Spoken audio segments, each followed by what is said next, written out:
محمد نبینا بنور هدینا۔ السلام علیکم ورحمۃ اللہ تعالی وبرکاتہ۔ اللہ کے نبی محمد عربی صلی اللہ تعالی علیہ وسلم ارشاد فرماتے ہیں کہ علم دین حاصل کرنا ہر مسلمان مرد و عورت پر فرض ہے۔ آج ہم کچھ وہ مسائل آپ کے سامنے رکھیں گے کہ جن مسائل کا سامنا ایک عام مسلمان کو روزانہ کرنا پڑتا ہے، اور جن مسائل کے بارے میں ہر مسلمان کو جاننا ضروری ہے، بلکہ ہر مسلمان پر فرض ہے۔ آج ہم وضو اور غسل سے متعلق چند مخصوص سوالات اور ان کے جوابات آپ کے سامنے رکھنے کی کوشش کریں گے۔ مثال کے طور پر کوئی شخص نہا رہا ہے اور اس مائع مستعمل کے قطرات بالٹی میں گر جائے، یعنی اس کے جسم سے ٹچ ہو کر کچھ چھینٹے بالٹی میں گر جائے، تو ایسی صورت میں اس سے غسل کرنے کا حکم کیا ہے؟ کوئی شخص مسواک کی جگہ پہ برش کرے تو برش مسواک کے قائم مقام ہو سکتا ہے یا نہیں؟ کوئی شخص بلڈ ٹیسٹنگ کے لیے خون نکلوائے تو اس کا وضو رہے گا یا ٹوٹ جائے گا؟ کوئی عورت ناخن پالش لگائی ہو، اس کے بعد اگر وضو یا غسل کرے تو اس کا کیا حکم ہے؟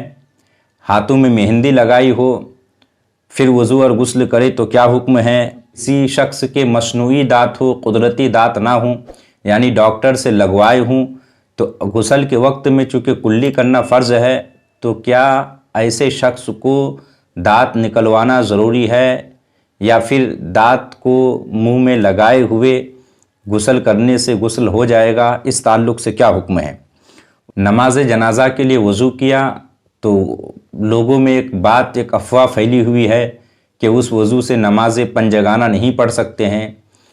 اس طرح کے کئی سارے سوالات کے جوابات آپ کے سامنے ہم رکھنے کی کوشش کریں گے۔ بلا تاخیر کوئی شخص نہا رہا ہو اور اس کے جسم سے کچھ چھینٹے ٹچ ہو کر بالٹی میں گر جائے تو غسل کا کیا حکم ہے؟ یاد رکھیے کہ اگر کوئی شخص نہا رہا ہو اور اس کے جسم کو ٹچ ہو کر کچھ چھینٹے اگر بالٹی میں گر جائے تو اس سے غسل میں کوئی حرج نہیں، اس سے غسل میں کوئی دقت نہ آئے گی، غسل فرض ادا ہو جائے گا۔ اس کی وجہ یہ ہے کہ جو پاک پانی ہے بالٹی میں اس کی تعداد بہت زیادہ ہے، اور وہ پانی جو جسم میں ٹچ ہو کر مستعمل ہو گیا، جو مائع مستعمل ہے، اس کی تعداد بہت کم ہے جو چھینٹے کی صورت میں بالٹی میں آیا۔ لہٰذا اگر نہانے والے کے جسم کے کچھ چھینٹے بالٹی میں گر جائے تو اس سے غسل میں کوئی دقت نہیں آئے گی، غسل فرض ادا ہو جائے گا۔ ایک سوال یہ کہ ناخن پالش عورتیں استعمال کرتی ہیں، لڑکیاں استعمال کرتی ہیں، تو ناخن پالش لگا کر وضو یا غسل کا کیا حکم ہے؟ یاد رکھیے کہ ناخن پالش اتنی گاڑھی ہوتی ہے کہ ناخن پر ایک تہ جم جاتی ہے، ایک پرت جم جاتی ہے، جس کی وجہ سے پانی ناخن تک پہنچ نہیں پاتا ہے۔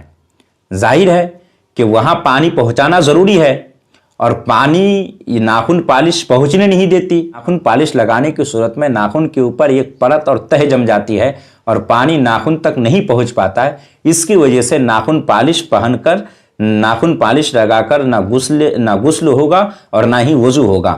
ہاں، مہندی لگا کر غسل بھی ہو جائے گا اور وضو بھی ہو جائے گا۔ اس کی وجہ یہ ہے کہ مہندی کی وجہ سے صرف رنگ چڑھتا ہے، کوئی تہ نہیں جمتی، کوئی پرت نہیں پڑتی۔ ایسے ہی لوگوں کے درمیان ایک بات مشہور ہے کہ نماز جنازہ کے لیے جو وضو کرتے ہیں اس وضو سے نماز پنجگانہ نہیں پڑھ سکتے ہیں۔ یہ بات غلط ہے، افواہ ہے۔ نماز جنازہ کے لیے جو وضو کرتے ہیں اس وضو سے نماز جنازہ بھی پڑھ سکتے ہیں، نماز پنجگانہ بھی پڑھ سکتے ہیں، اور آپ قرآن مجید کی تلاوت بھی کر سکتے ہیں، اس میں کوئی حرج نہیں۔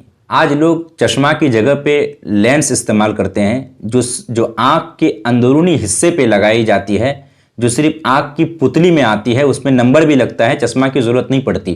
تو لینس لگا کر وضو اور غسل کا کیا حکم ہے؟ اسی طریقے سے نماز پڑھے تو کیا حکم ہے؟ یاد رکھیے کہ آنکھ کے اندرونی حصے میں پانی پہنچانا نہ تو غسل میں ضروری ہے نہ ہی وضو میں ضروری ہے۔ لہذا اگر کوئی شخص لینس لگا کر وضو یا غسل کرے تو وضو بھی ہو جائے گا، غسل بھی ہو جائے گا۔ اگر نماز پڑھے تو نماز بھی ہو جائے گی، اس میں کوئی حرج نہیں۔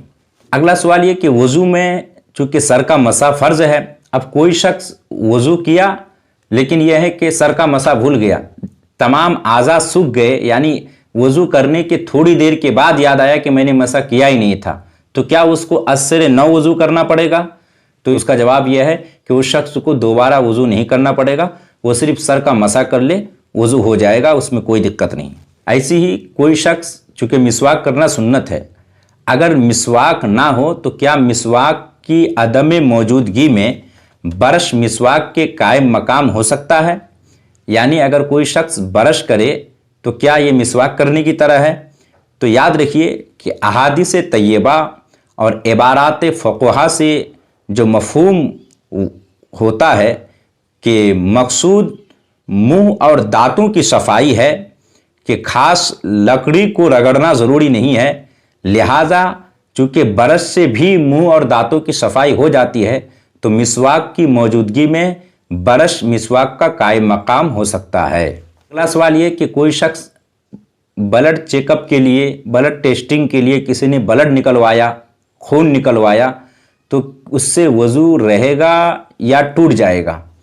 یاد رکھیے, اگر کسی شخص نے بلڈ ٹیسٹنگ کے لیے سرنج کے ذریعے بلڈ نکلوایا تو اس سے وضو ٹوٹ جائے گا.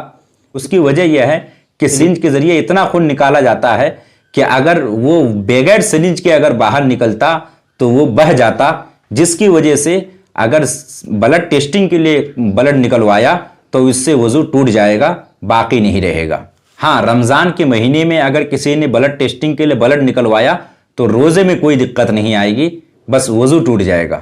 ٹھنڈک کے موسم میں کچھ لوگ ایسا کرتے ہیں کہ چمڑے کے موزے یعنی خف استعمال کرتے ہیں. تو یاد رکھیے, اگر کوئی شخص خف استعمال کر رہا ہو, یعنی چمڑے کا موزہ استعمال کر رہا ہو, اور اس کے اندر اگر اونی یا سوتی کپڑے کا کوئی موزہ استعمال کرے, کوئی موزہ پہنے, تو چمڑے کے موزے پر مسح کرنا جائز و درست ہے, اس میں کوئی حرج نہیں ہے. صرف اونی موزے پر یا صرف کپڑے کے موزے پر مسح نہیں ہو سکتا.